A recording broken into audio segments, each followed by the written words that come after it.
This is Jake Bazicki with an ACT Science conflicting viewpoints question.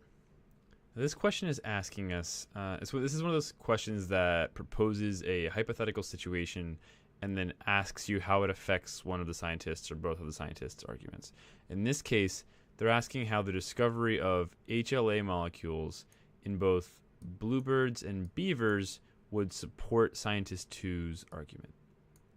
Now, if we're looking, if we're really, we don't remember anything about HLA from the passage, we know we're going to look in scientist 2 because that's where it tells us to look in scientist 2's argument.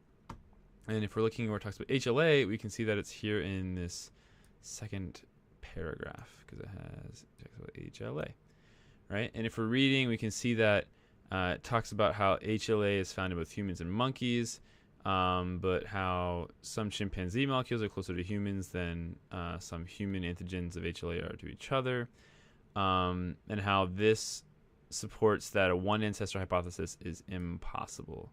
So one ancestor hypothesis, one ancestor hypothesis is impossible, and that evolution from several ancestors is the feasible explanation.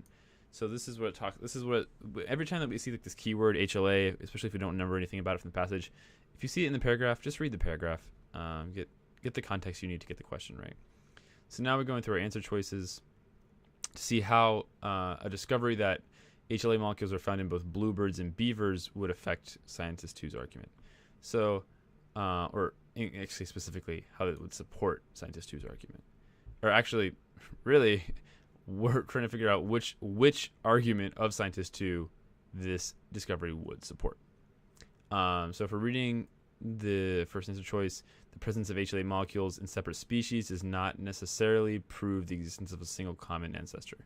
That is definitely an argument that scientist 2 is making.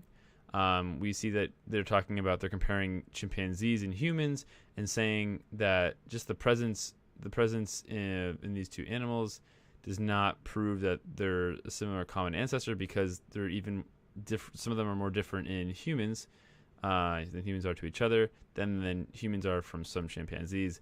And so there's not a direct correlation, and it explains here why that supports the impossibility of the one ancestor hypothesis. So it does not necessarily prove the existence of a single common ancestor. So this answer choice A seems feasible. Answer choice B, the presence of HLA molecules in separate species supports the argument for a single common ancestor. We see that's wrong because obviously it does not support the one common ancestor. Answer choice C, living things evolve from a minimum of 3 progenotes.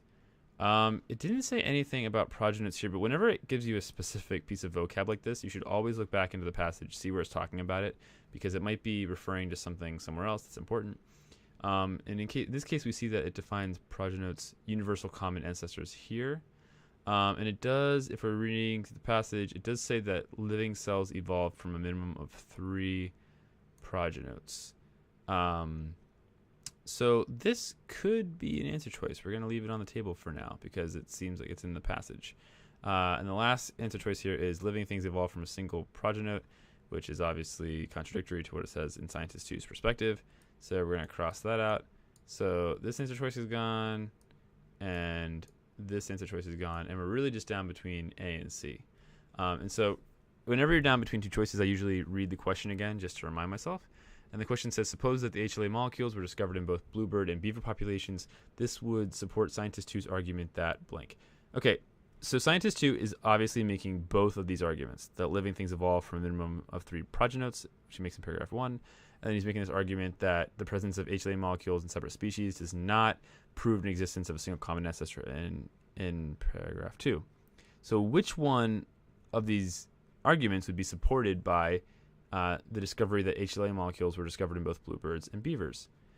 It has to be the argument in paragraph 2 because that's where he's talking about HLA. And he's talking about the HLA in different species. He doesn't even talk, or he or she, scientists can be girls too. Absolutely. Some of my favorite scientists are females, actually. But they, in scientists 2, we're talking about these progenotes, it doesn't even mention HLA. So we know that while he or she makes both of these arguments, This is the argument that is supported by that would be supported by this discovery. So the answer choice has to be answer A.